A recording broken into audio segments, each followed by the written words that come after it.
Anda kembali menyaksikan Business Talk, saudara. Sekarang telah bergabung Titis Nurdiana, wartawan Sinar Kontas. Selamat malam, Mbak Titis. Selamat malam, Mbak Ilona. Selamat malam, Pak Kiki. Selamat malam, Pak Jemi.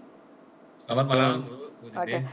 Mbak Titis tadi sudah mendengar bagaimana diskusi kita dari segmen 1 sampai segmen 2. Di situ tadi kalau kita lihat Pak Jemi sempat menyinggung soal lending rate begitu. Dalam situasi seperti ini, bagaimana sebenarnya kondisi perbankan kita? Tadi kan juga Pak Kiki menyebutkan sangat jauh berbeda dengan tahun 2013. Jadi taper tantrum masih jauh. Iya, gini. Tadi saya mendengarkan dari awal dari Pak Kiki maupun Pak Jemi, sepertinya saya melihat bahwa tadi kan kalau ngomong kondisi ketahanan ekonomi, baik dari sisi fiskal maupun dari sisi makro, sepertinya baik-baik saja. Gitu. Sepertinya baik-baik saja bahwa betul di semua negara mengalami pandemi sehingga mereka memang menyiapkan bantalan-bantalan untuk menolong ekonominya dalam negeri. Di Indonesia juga sama. Nah, masalahnya memang kita jauh lebih siap, kondisi perbankan juga jauh lebih kuat. Tahun 2013 sampai tahun 2015 kita memang ada berbagai persoalan industri perbankan yang tersembunyi. Itu yang membuat ekonomi kita lebih sedikit ada bahaya yang mengancam gitu, kita tahu beberapa bank saat itu memang kondisinya tidak baik. Nah, kondisi sekarang memang berbeda, tapi jangan dilupakan dalam pandangan redaksional kontan itu jangan dilupakan bahwa ini tuh pemulihan tadi yang Pak Kiki bilang bahwa ekspektasi saja itu sudah membuat rupiah 14.400 lebih.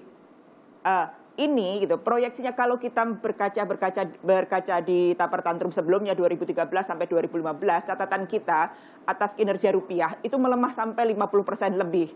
Nah, inilah kalau ekspektasi ini tidak diyakinkan di publik, tidak diyakinkan ke publik bahwa kondisi sekarang kita baik-baik saja dan kemudian bisa melemah ke 50%, dampak rentetannya itu luar biasa, Mbak Ilona. Kenapa luar biasa? Karena rupiah yang melemah akan mempengaruhi ekspor dan impor. Ketika ekspor kita tentu saja kalau dalam komoditas yang bagus, harga komoditas seperti batu bara, seperti emas, seperti nikel, itu baik-baik, itu kondisinya lagi bagus-bagusnya, tentu itu bisa dimanfaatkan untuk ekspor, kemudian pendapatan naik.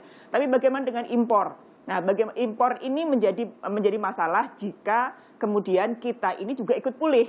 Ketika kita pulih, maka pelemahan rupiah yang sampai 14.500 dan kalau ekspektasinya kemudian melemah diikuti dengan orang-orang borong dolar seperti tahun-tahun dulu, maka ini menjadi berbahaya. Inilah yang harus diantisipasi.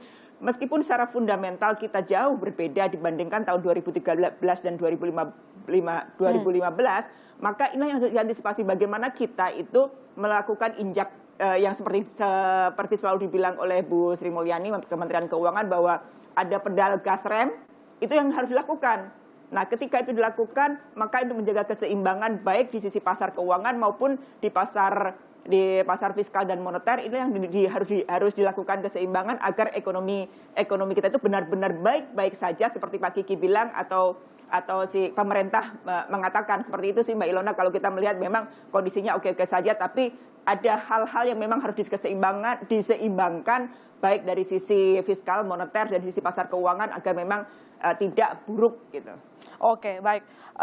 Pak Kiki, ini tampaknya Mbak Titis kurang puas dengan jawaban Anda di segmen 2 tadi. Jadi mungkin bisa dijelaskan lebih konkret apa mitigasi risiko sehingga kekhawatiran yang disebutkan oleh Mbak Titis tadi nggak terjadi. Atau kita bisa halau lah dengan benteng yang kuat. Ya, jadi begini. Perbaikan atau ekspektasi positif dari perbaikan, karena belum ya APBN-nya belum jalan nih di Amerika, jadi belum ditandatangani oleh Biden juga, tapi yang jelas memang akan sebesar itu perbaikannya belum terjadi. Jadi beda dengan 2013. 2013 itu quantitative easing-nya diturunkan, itu perbaikan ekonominya sudah terjadi. Gimana cara ngelihatnya? Ngelihatnya adalah tingkat pengangguran di akhir tahun 2012 di Amerika Serikat lebih rendah daripada ekspektasi pengangguran di 2011 Desember. Jadi memang 2012 itu menunjukkan open unemployment di Amerika Serikat yang dikeluarkan datanya oleh Department of Labor US itu turun. Nah, kalau open unemployment turun itu berarti inflasi, actual inflation itu lebih besar daripada expected inflation. By teori namanya Phillips curve. Berarti ekonominya mulai tumbuh. Artinya memang sudah terjadi pertumbuhan itu, penyerapan lapangan kerja itu, sehingga secara fundamental baik, maka modal itu terjadi outflowing ke sana, gitu loh. Nah, kemudian di 2013 itu jangan lupa kondisi Indonesia itu defisitnya naik dari minus 2,7 karena harga komoditi primer itu turun di kuartal 4 2012. Nah, jadi akhirnya turun, kemudian defisit current account-nya meningkat dari minus 2,7 ke minus 3,2, lalu kemudian inflasinya naik dari 4 ke 8, jangan lupa ya, dari 4% ke 8%. Nah, lalu kemudian kondisi, ini kalau saya, ada indikator namanya under value, under atau over value. Kalau current account-nya defisit, mata uang itu pasti under value. Kalau current account-nya surplus, dia pasti over value. Nah, Indonesia under value tuh, ya under value karena 2012 dan 2013 sudah defisit. Nah, kalau saya lihat di Juni 2013 itu 0,98 under value. Nah, turunnya sampai berapa? Itu turunnya sampai 0,8 sekian di November 2014. Baru kemudian dia pick up, touch the bottom and then pick up. Makanya 2014 Desember kita lihat rupiah membaik.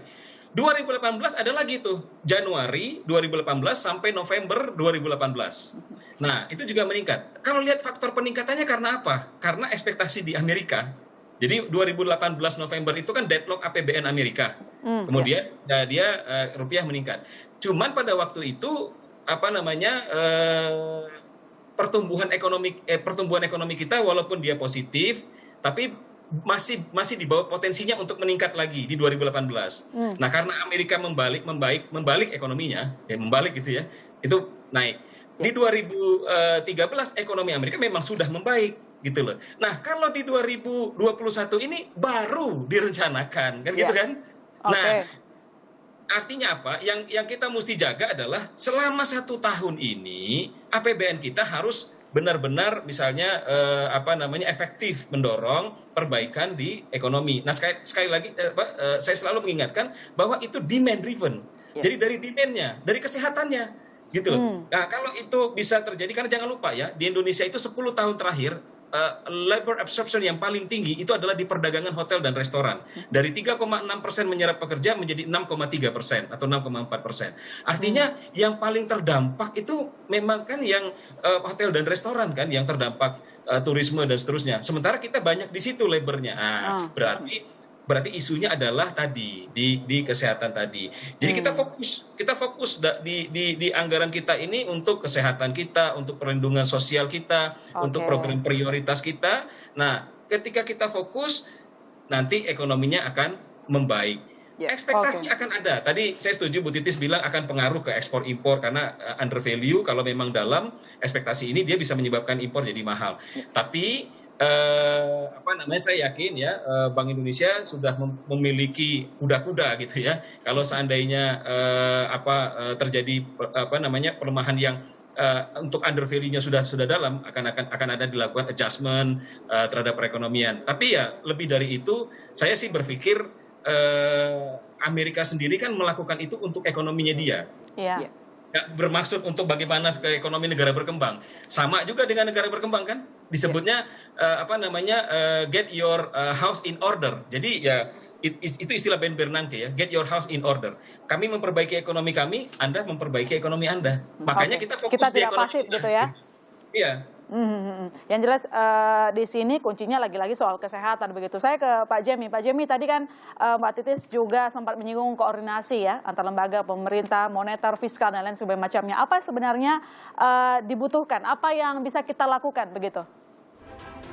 Ya, tentu saja kalau kita bicara current deficit sih tentu saja bukan cuma dari ekspor impor juga, tetapi tentu saja dari sisi manufaktur maupun dari sisi banyak hal, birokrasi dan lain-lain. Tentu saja kalau seandainya ekspor kita yang saya pikir dibandingkan dengan 2013, 2011 sudah sangat berbeda strukturnya ya. Kalau dulu kan kita bisa dibilang 70% mungkin hampir 80% adalah commodities ya, commodity base. Sekarang kan udah banyak, kita tahu kita salah satu pengekspor mobil misalkan yang cukup besar di Asia. Jadi saya pikir sih sebenarnya kondisi sekarang dengan let's say kita bicara 10 tahun lalu itu sangat berbeda, dan mudah-mudahan sih kalaupun misalkan terjadi pelemahan di area komoditis ya seperti yang tadi Mbak Titis bilang, mungkin kalaupun itu terjadi saya pikir dampaknya tidak separah pada waktu tahun 2012 kemarin ya, sampai dengan 2015 yang titik nadirnya bisa dibilang pada waktu harga komoditis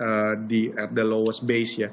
Dan sebenarnya kalau kita bicara tren, saya masih percaya bahwa kalau sampai 2022 kita masih akan melihat kenaikan aset-aset ya, real aset, di mana ini akan memicu terjadinya kenaikan inflasi, dan tentu saja in teori kalau kita lihat secara historical US dollar malah melemah, bukan menguat ya, karena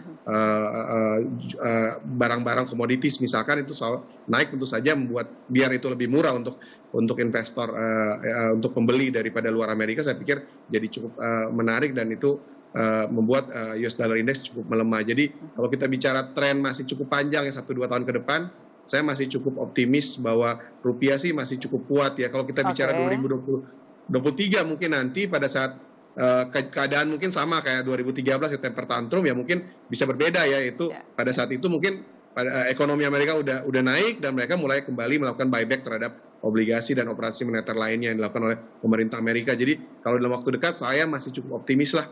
Ini cuma reaksi pasar aja, di mana hal-hal koreksi minor itu baik fundamental maupun teknikal saya pikir sangat mungkin terjadi ya di pasar keuangan. Oke, tone-nya sangat positif begitu ya untuk nilai tukar rupiah. Dan kemana-mana saudara, segmen berikutnya kita nanti akan bahas yang ditunggu-tunggu untuk para investor pasar keuangan, apa yang kita bisa manfaatkan dalam kondisi ini. Bisnis Talk masih akan segera kembali.